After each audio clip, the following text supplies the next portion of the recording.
Luas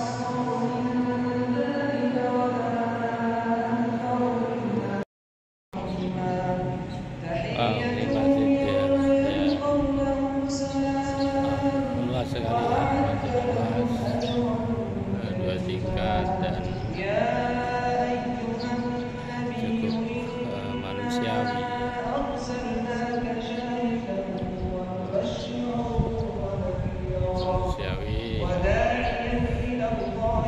Bagus nasi.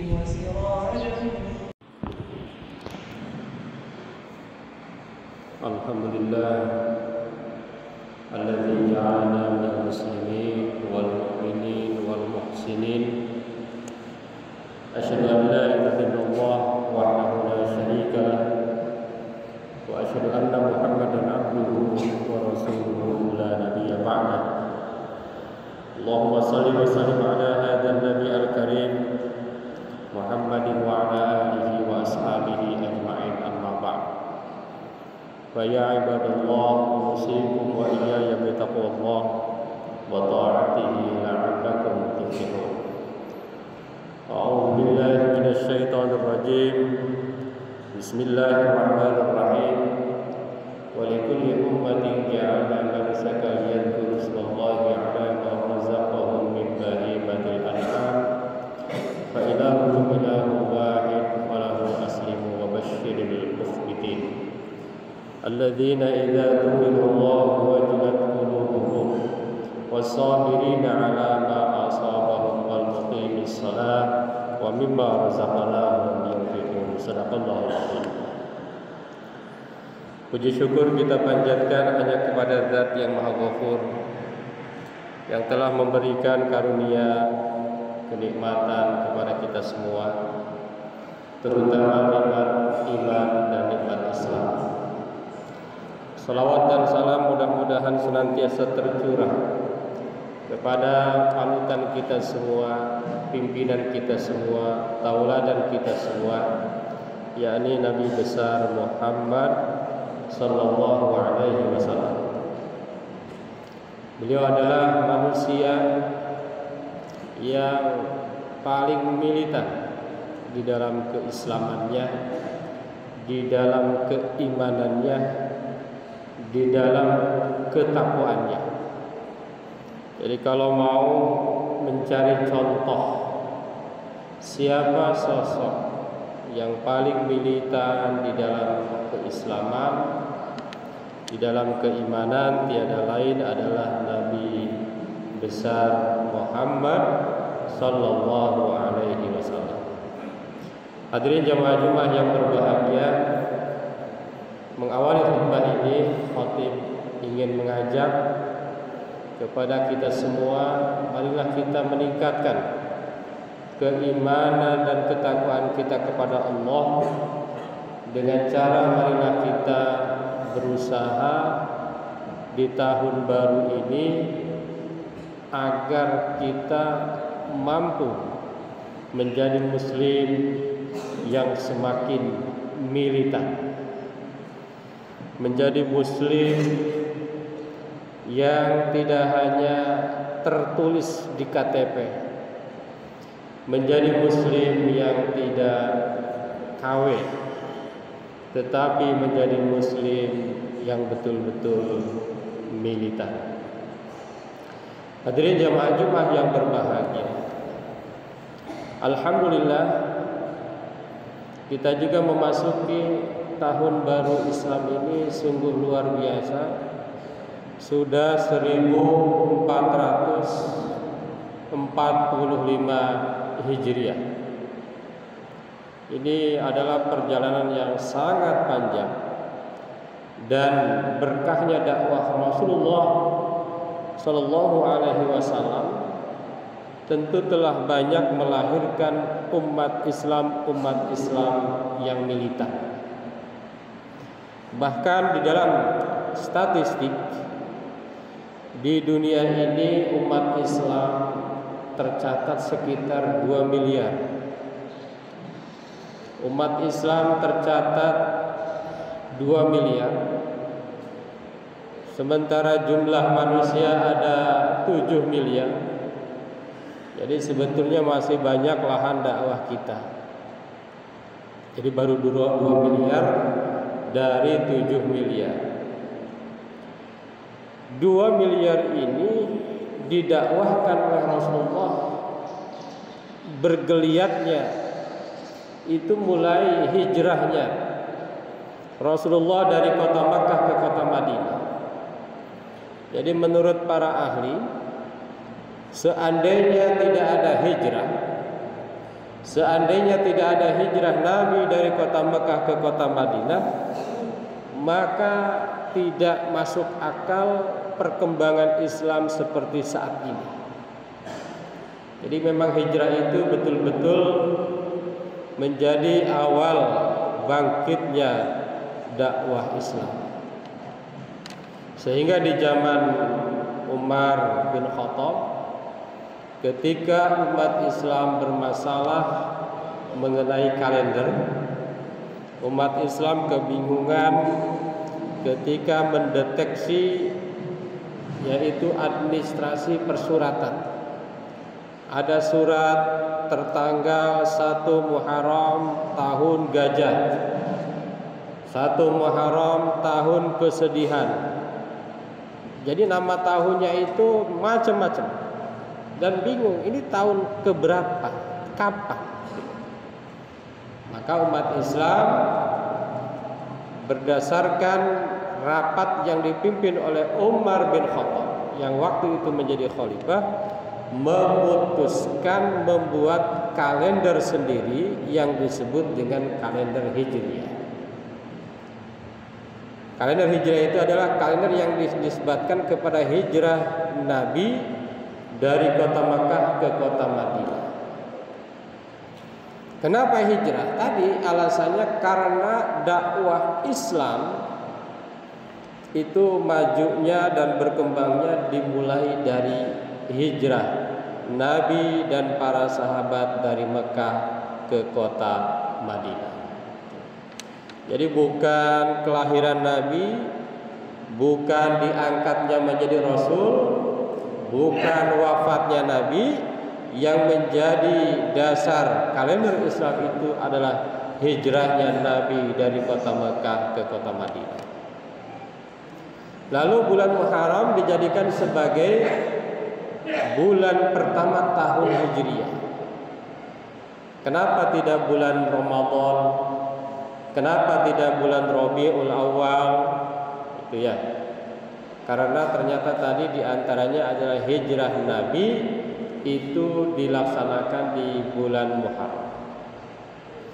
Ada lagi pertanyaan selanjutnya, kenapa hijrahnya Nabi itu dilaksanakan di bulan Safar? Kenapa awal tahun Islam itu di bulan Muharram? Ini ada lagi penjelasannya. Jawabannya adalah memang Nabi hijrah dari kota Mekah ke kota Madinah itu dimulai pada bulan Safar sampai di kota Madinah pada bulan Rabiul Awal, tetapi niatnya Nabi untuk melaksanakan hijrah, awal perencanaan Nabi untuk melaksanakan hijrah itu terjadi pada bulan Muharram. Artinya apa?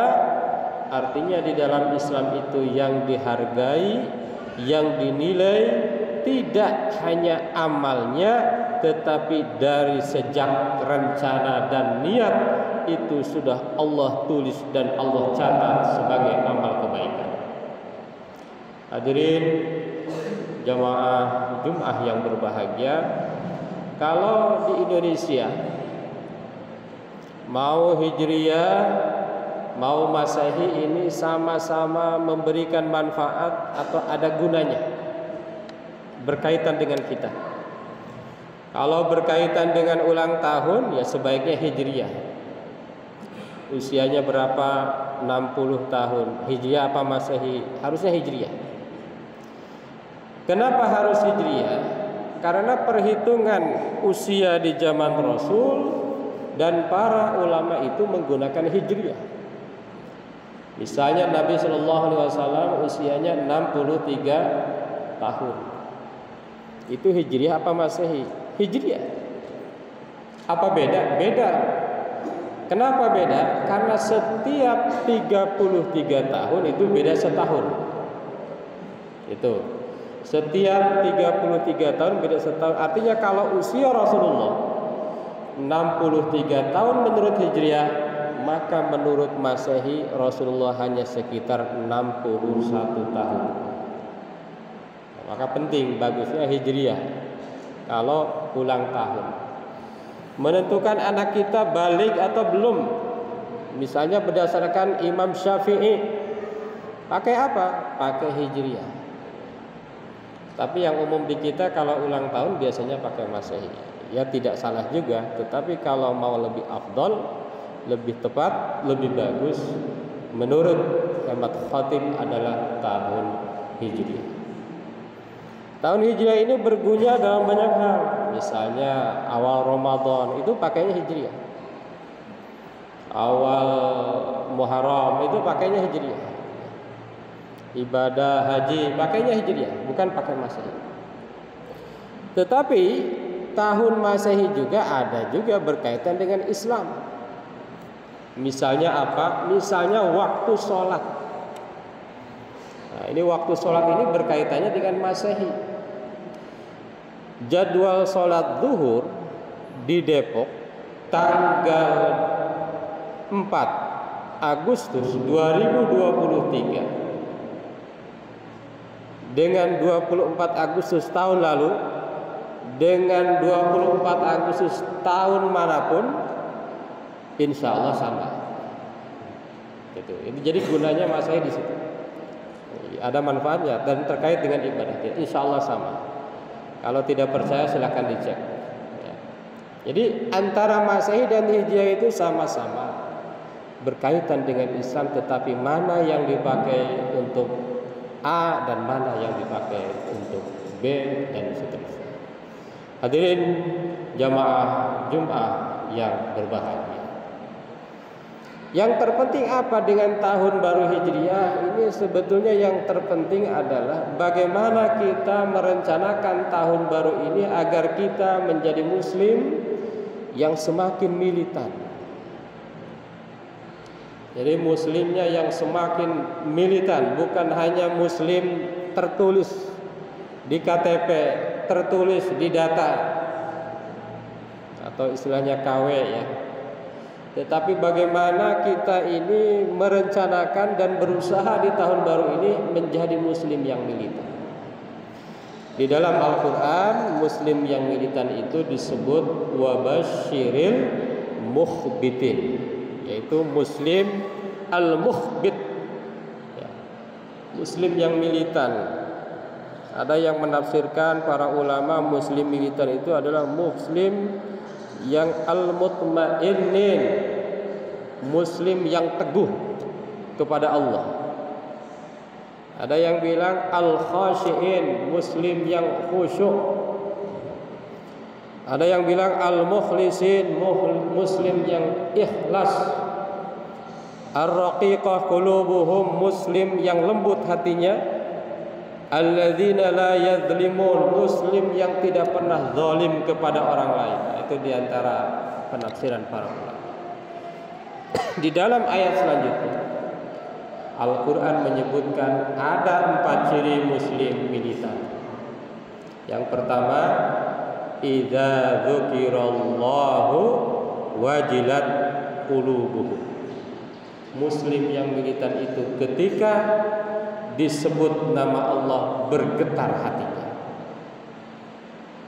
Nah, itu terjadi pada Umar bin Khattab ketika masih kafir. Umar bin Khattab berniat ingin membunuh Rasulullah SAW, tetapi ketika mendengarkan suara ayat-ayat Al-Quran, pedangnya terjatuh, lemes. Rasulullah, Umar bin Khattab bergetar hatinya. Jadi muslim yang semakin bergetar hatinya ketika mendengar nama Allah, ketika dibacakan ayat-ayat Allah, mendengar suara Al-Quran, bergetar hatinya. Menurut para ahli tafsir, yang dimaksud bergetar hatinya adalah betul-betul takut kepada Allah. Takut dia lalai, takut amalnya kurang, takut maksiatnya banyak. Gitu, takut tidak berzikir kepada Allah. Nah, ini tahun ini kita targetan, mudah-mudahan. Dalam ayat lain dikatakan bahwa seseorang yang beriman itu adalah ketika dia mampu membaca ayat-ayat Allah dengan betul-betul membaca. Jadi orang yang bergetar hatinya, dia akan selalu ingin membaca ayat-ayat Allah Subhanahu wa taala. Itu diantaranya. Dia ingin senantiasa banyak beribadah. Dia ingin senantiasa dekat kepada Allah. Hadirin jamaah Jumat yang berbahagia. Yang kedua, wasabirina ala ma asabahum. Orang yang militan itu, muslim militan adalah orang yang sabar terhadap ujian-ujian Allah. Orang yang sabar menjalankan kewajiban Allah. Orang yang sabar meninggalkan maksiat-maksiat yang dilarang Allah. Di dalam hadis dikatakan bahwa sabar yang paling rendah itu adalah sabar dalam menghadapi musibah. Sabar yang lebih tinggi lagi adalah sabar dalam menjalankan ketaatan, dan sabar yang paling tinggi adalah sabar dalam meninggalkan kemaksiatan. Yang ketiga, wal muqimis shalah. Orang yang militan, muslim yang militan adalah orang yang senantiasa mendirikan sholat. Tidak mau tertinggal sholat 5 waktu. Bahkan tidak mau tertinggal yang sunnah-sunnah. Meskipun tidak selalu, tetapi orang yang militan itu senantiasa melaksanakan sholat sunnah di samping selalu melaksanakan sholat yang wajib. Itu yang ketiga. Mari kita koreksi bagaimana kualitas dan tingkat sholat kita. Ada seorang sahabat yang membuat status dan membuat sebuah buku. Bukunya itu berjudul Sajadah Terakhir. Saya khatib menduga jangan-jangan dia udah nggak sholat lagi. Ternyata tidak. Yang dimaksud dengan sajadah terakhir itu maknanya, kata beliau, adalah ini adalah sholat terakhir saya yang sholatnya tidak khusyuk.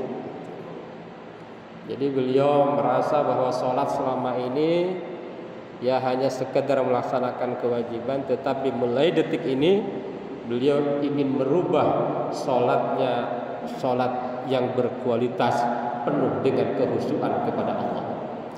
Dan yang terakhir, hadirin jamaah Jumat yang berbahagia, muslim yang militan itu adalah wa mimma razaqnahum yunfikun, muslim yang senantiasa memberikan sebahagian rizkinya untuk berinfak.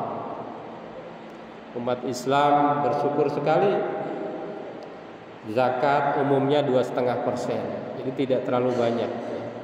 Nah, kalau kita rajin berzakat, rajin bersedekah, insya Allah itu adalah salah satu ciri muslim yang militan.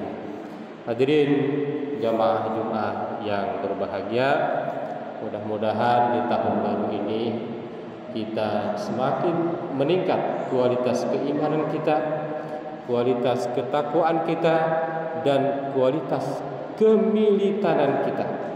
Dengan cara tadi, semakin bergetar hati kita ketika mendengar nama Allah, semakin bersabar kita, semakin tinggi kualitas mendirikan sholat kita, dan semakin sering kita, semakin taat kita dalam memberikan sebahagian rezeki kita kepada orang-orang yang berhak, mereka-mereka yang berhak mendapatkannya.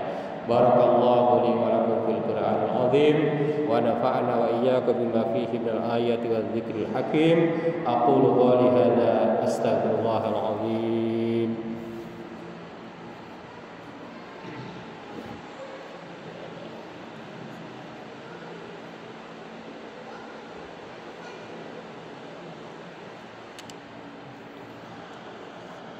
Alhamdulillah alladzi kataba ala nafsihi rahmah wa amarna bimtisali ma'amuratihi wa ijtinabi manhiyatihi muddatal hayat. Asyhadu an la ilaha illallah wahdahu la syarika lah wa asyhadu anna Muhammadan abduhu wa rasuluhu ila yaumil qiyamah. Allahumma salli wa sallim ala hadzal nabi al-karim Muhammadin wa ala alihi wa ashabihi ajma'in. Amma ba'du fa ya ayyuhan nas ittaqullah haqqa tuqatih wa'lamu annallaha ta'ala qad wa'ada liman ittaqa bi dukhulil jannah wa tawa'ada liman 'asahu bi dukhulil jahannam ma'wa. Innallaha wa malaikatahu yusholluna 'alan nabi ya ayyuhalladzina amanu shallu 'alaihi wa sallimu taslima. Wardallahu 'an jami'i sahabati wal qarabati rasulillahi ajma'in.